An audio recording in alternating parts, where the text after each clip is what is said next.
Queens of the Bible.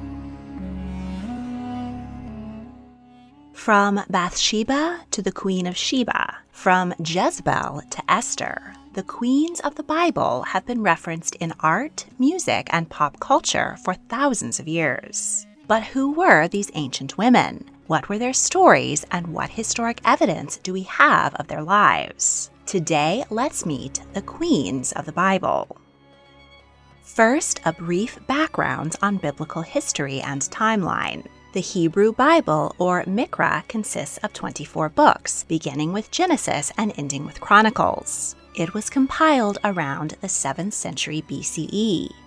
Most mainstream historians agree that the early books of the Bible, which describe the creation of the earth, Adam and Eve, the Great Flood, and Moses leading the Israelites out of Egypt, should be interpreted as mythology. Their writers meant them to tell a theological narrative rather than to be taken as a literal record of historic events. Throughout history, Jewish rabbis interpreted the early books this way, as did 4th century Christian writer St. Augustine. But as we get closer to the 7th century BCE, the time in which the Bible was written, we see myth become legend, stories which were likely based on real people, places, and events, but may have been exaggerated or shifted around to fit the narrative. The books of Samuel and Kings, where the kingdom of Israel and most of the queens of the Bible are described, exist in this middle area of legend. They have more substance than myth, but can't yet be fully historically verified. As we move further along the biblical timeline, the books which describe events that happened either just before or during the time that the Bible was written are much more historically accurate. They describe people, places, and events for which we have many other historic and archaeological sources outside of the Bible. As we meet these legendary queens, I'll point out where we have historic and archaeological sources to corroborate events. We begin in the book of Samuel, where the first king of Israel, Saul, is anointed by the prophet Samuel. The Israelite kings had many wives and concubines, whose names were rarely recorded. We know that one of Saul's wives was named Rizpah, because King David later handed over 2 of her sons to Israel's enemies, the Gibeonites, in compensation for King Saul having massacred some of their people. The 2 boys and other royals were executed, and Rizpah watched over the corpses of her children for 5 months until they were allowed a proper burial. During Saul's reign, a young shepherd named David gained fame by slaying Goliath, the champion of one of Israel's enemies, the Philistines. Saul offered David the hand of his daughter, Michal. She was in love with David and pleased to be marrying him, but the shepherd confessed to the king that he could not afford the bride price of a princess. King Saul requested the foreskins of 100 Philistines in exchange for his daughter. David went off to battle and returned with the foreskins of 200 Philistines, whom he had killed, offering a double bride price, and the couple were married.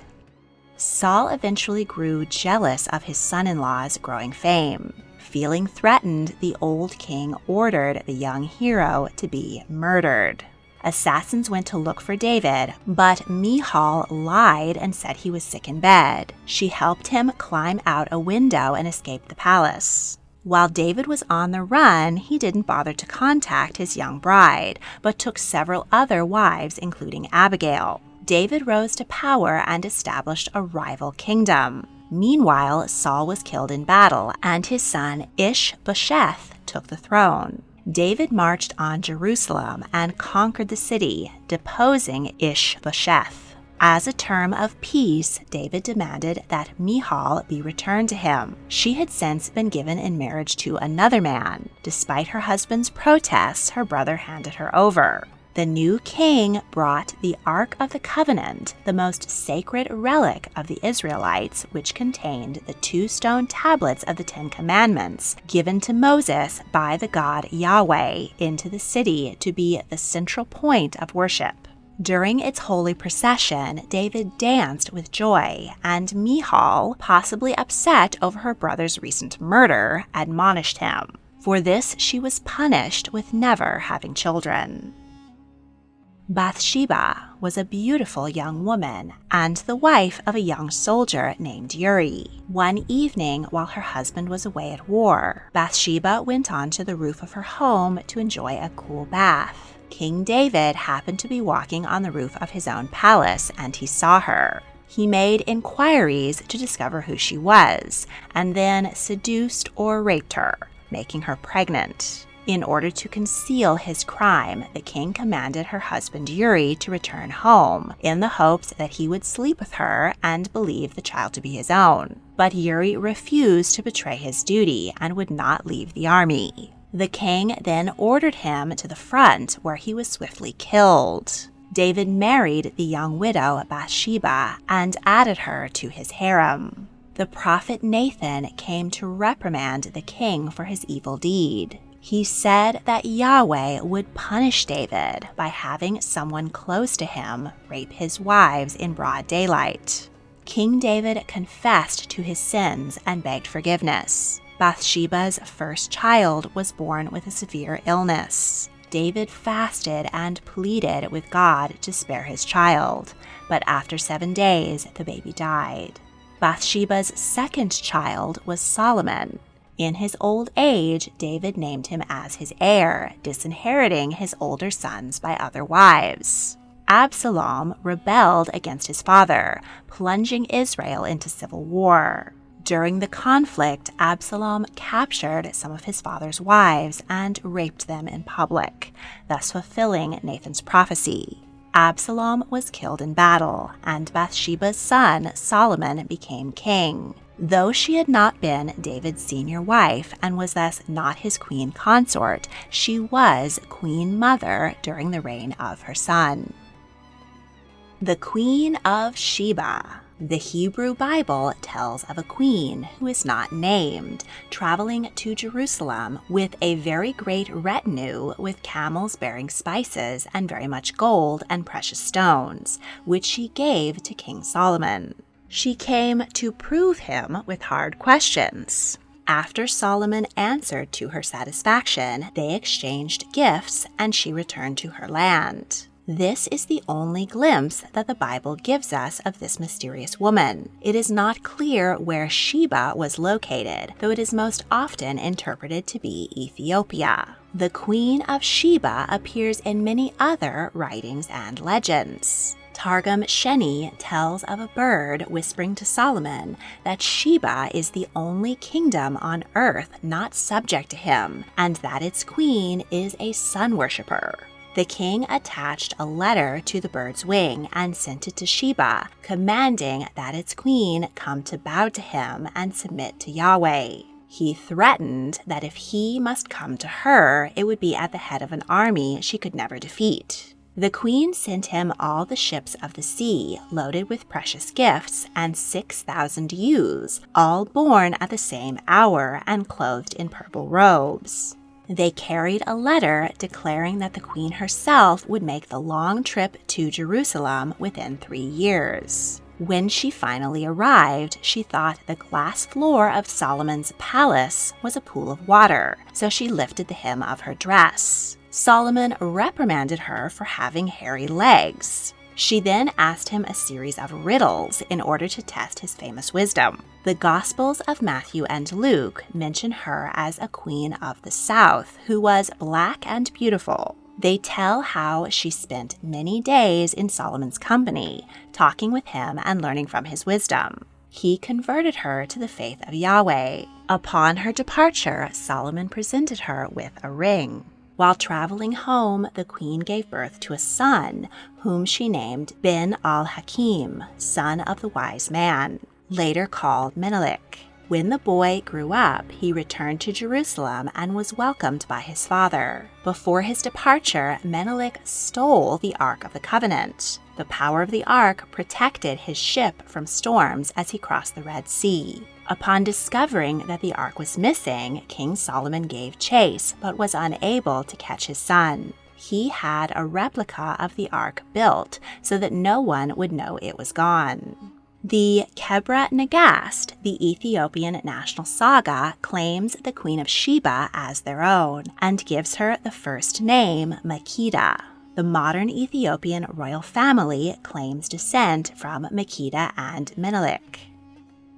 King Solomon had 700 wives and 300 concubines. His wife Naamah bore his heir Rehoboam. When Solomon died, Rehoboam wore the crown. 10 of the 12 tribes of Israel requested reforms to the law, especially reduction in taxes. The king refused, the tribes rebelled, and Israel was split in two. The tribes of Judah and Benjamin remained loyal to the king and created the kingdom of Judah in the south, with Jerusalem as their capital. Meanwhile, the other 10 tribes took over the north, kept the name Israel, and built Samaria as their capital.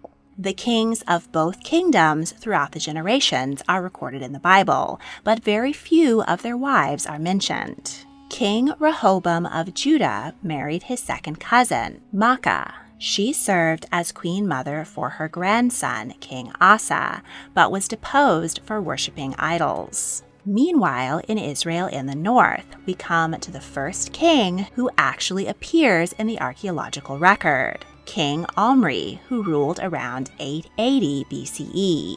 His name is recorded in both the Mesha stele and the Black Obelisk, so we know that he and many who came after him really were rulers in ancient Israel. His son Ahab also appears in archaeological record. His wife is one of the most infamous women in the Bible. Jezebel was a Phoenician princess and daughter of Ithobal, the first king of Tyre. Jezebel does not appear in the archaeological record. However, her father and brother are recorded in the history of Tyre. Her brother was a grandfather of legendary queen Dido, who founded the city of Carthage. Jezebel wed Ahab as part of a peace alliance between Israel and Tyre. She required a temple be built in her new home so that she could continue practicing her native religion. An altar to honor the god Baal and a pole to honor the goddess Asherah were erected. King Ahab soon converted to his wife's religion, and together they spread the faith and its more permissive sexual morality to the people of Israel. Jezebel ordered those followers of Yahweh who spoke against her to be executed, but a royal counselor hid hundreds of them in a cave to save them from her wrath. The prophet Elijah invited Jezebel's prophets to a challenge to see who could summon their god to burn a bull sacrifice on an altar. The Israelites came to watch the showdown of deities. The prophets of Baal and Asherah prayed, cried, and cut themselves, but nothing happened. Then Elijah called on Yahweh, and the altar burst into flames, consuming the sacrifice and impressing the Israelites. Elijah ordered the crowd to seize the false prophets and drown them in the Kishon River. Queen Jezebel was furious, and she swore to see Elijah dead, even if it meant she faced divine judgment. Elijah fled for his life. Sometime later, King Ahab wanted to acquire a nearby vineyard so that he could expand the palace gardens, but the owner refused to sell. To cheer up her husband, Jezebel arranged for the owner to be executed on false charges of blasphemy. His corpse was licked by stray dogs, and the king took the vineyard. This was the last straw. Elijah received a prophecy that Ahab's dynasty would be annihilated, and Jezebel's corpse would be eaten by dogs. King Ahab was killed in battle. His son, Ahaziah, inherited the throne, but died in an accident. A prophet of Yahweh anointed Jehu, commander of the army, as the new king. He killed the rest of Ahab's male descendants and went to the royal palace to confront Jezebel. The dowager queen dressed up in her finest clothes, jewels, makeup, and a formal wig, and looked out a window, taunting him. But her fate was sealed. Jehu ordered her eunuchs to throw her from the window. Her blood splattered on the wall of the palace, and Jehu's horse trampled her corpse. The new king entered the palace, where, after he ate and drank, he ordered Jezebel's body to be buried. But only her skull, feet, and the palms of her hands remained. Her flesh had been eaten by stray dogs, just as Elijah had prophesied. Jezebel has become a name synonymous with a wicked woman. Dozens of works of art, songs, writings, and even a gossip website reference her villainous reputation. But it is important to note that the records of the northern kingdom of Israel were recorded by their southern rivals, the kingdom of Judah. The Judeans often vilified the Israelites for not being devoted enough to Yahweh. It is likely that this story was exaggerated to make an Israelite queen appear particularly wicked. Many who reject the narrative that paints powerful women in history as inherently evil see Jezebel as a feminist icon. Athaliah was the daughter of Ahab and Jezebel. She was wed to King Jehoram of Judah as part of a peace treaty. Previous kings of Judah had been faithful to Yahweh, but Jehoram and Athaliah were not. The king's rule was shaky and plagued by rebellion. Enemies raided the palace and carried off all of the king's sons, except for Athaliah's youngest, Ahaziah. When his father died, 22-year-old Ahaziah became king. With his mother's guidance, he introduced more pagan worship to the people, thus offending the followers of Yahweh. While the young king was visiting his cousin, the king of Israel, a follower of Yahweh assassinated both monarchs and all other members of the Israeli royal family, then declared himself king of Israel. When Athaliah learned of the massacre, she seized the throne of Judah for herself. She then executed all the remaining members of her own royal family to prevent them from claiming the throne from her. Her daughter, Jehosheba, managed to save her 1-year-old nephew, Joash, from the purge. He was hidden in the temple of Yahweh and raised by a priest. When the boy was 7 years old, priests hatched a plot to overthrow Queen Athaliah. She overheard a crowd of people chanting, "Long live the king." She followed the sound to the temple, where she found her grandson with a crown on his head, seated on a royal pillar, surrounded by supporters. She tore her clothes and cried, "Treason, treason." She was dragged out of the temple and slain at the palace gate.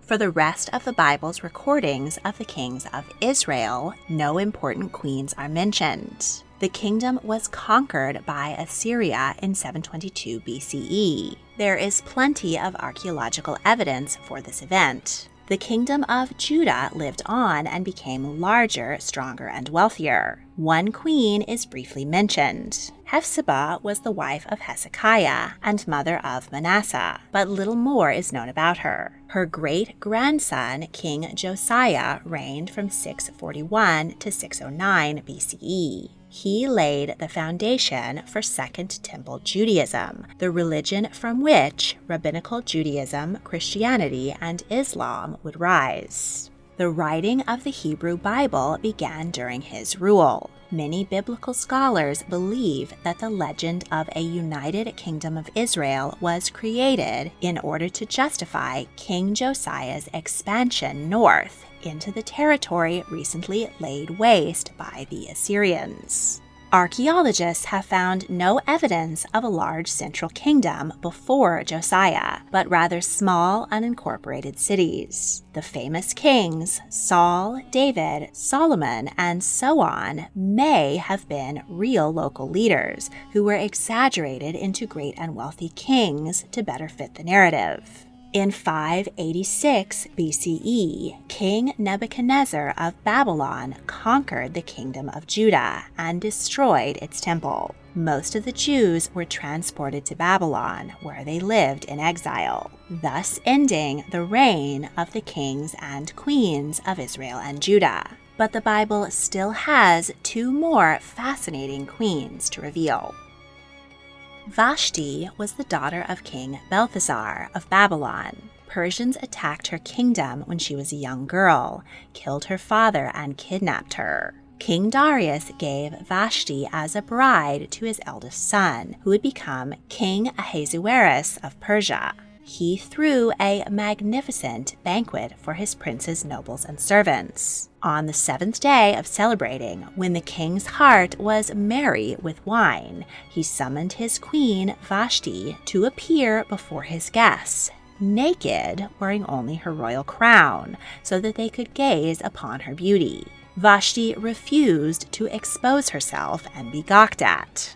Ahasuerus was furious and asked his vizier how he should punish his wife for her disobedience. He was advised that she had not only wronged him, but also wronged all the husbands of Persia, whose wives would be encouraged to disobey. The advisor suggested the king dismiss Vashti and find another queen. He did just that and sent a letter to all the men in his kingdom, advising them to dominate their households.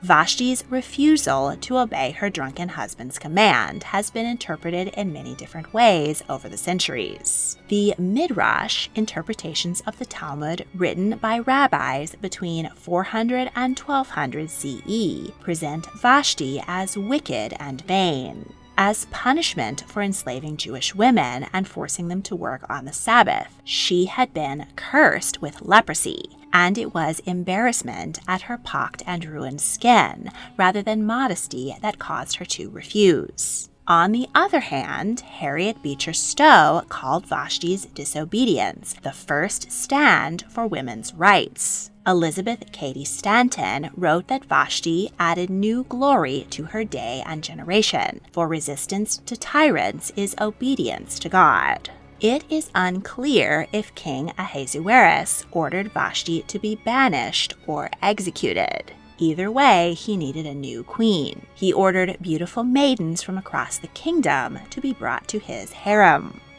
Esther was a Jewish woman by the name of Hadassah. When she was taken to the harem, her cousin Mordecai advised her to change her name to the Persian Esther and keep her heritage secret. She was bathed, dressed in fine clothes and gold, and perfumed with myrrh. A eunuch presented her to the king, who fell madly in love with her beauty. He crowned Esther as his queen, a rare honor. After her coronation, Mordecai learned of a plot to assassinate the king. He told Esther, who warned Ahasuerus, thus saving his life. One day, while walking through the city, the king's vizier, Haman, came across Mordecai, who refused to bow down to him. Incensed, Haman paid the king 10,000 silver talents for the right to exterminate all the Jews in Persia. He cast lots to determine that the 13th day of the month of Adar would be the ideal date for the genocide. When Mordecai learned of the plan, he asked Esther to reveal herself to the king and beg him to spare her people. Esther hesitated, as she could be put to death if she went to her husband without being summoned, but she agreed to try. She asked that all the Jews fast and pray for 3 days before she went to see the king. On the 3rd day, Esther was welcomed by her husband, who offered her anything she wanted, up to half of his kingdom. Esther invited Ahasuerus and Vizier Haman to a banquet the next day, where she promised she would reveal her request. Meanwhile, Haman built a gallows upon which he wanted to hang Mordecai. He waited outside the palace so that he could be the first one in to see the king in the morning to ask permission to execute Mordecai. The king was unable to sleep, and he commanded the court records to be read to him. The book miraculously opened to the page telling of Mordecai's foiling the plot to assassinate the king. Ahasuerus inquired whether Mordecai had been rewarded and was informed that he had not. He then saw Haman standing in the palace courtyard and ordered him to take Mordecai through the streets of the capital on the royal horse wearing the royal robes. After spending the day honoring the man he wanted to murder, Haman rushed to Esther's banquet. There, the queen revealed that she was a Jew, and by murdering her people, Haman was condemning her to death as well.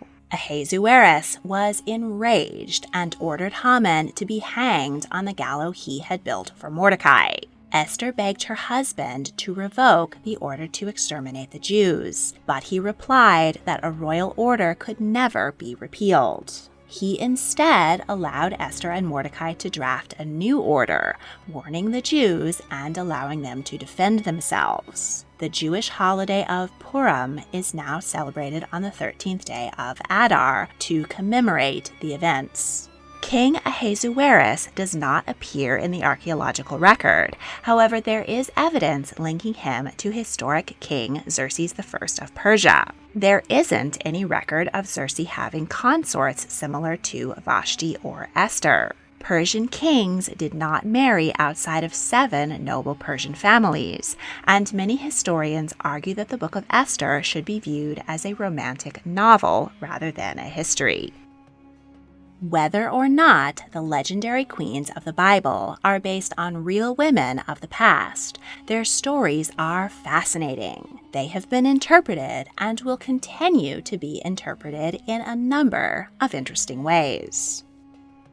Want even more tea on history? Check out the History Tea Time podcast, available on Spotify, Apple Podcasts, and Google Podcasts. If you enjoyed this video, please like, subscribe, comment your thoughts, and check out my other royal history videos. If you really want to help, please consider supporting me on Patreon. A link is in the description. Thank you for watching.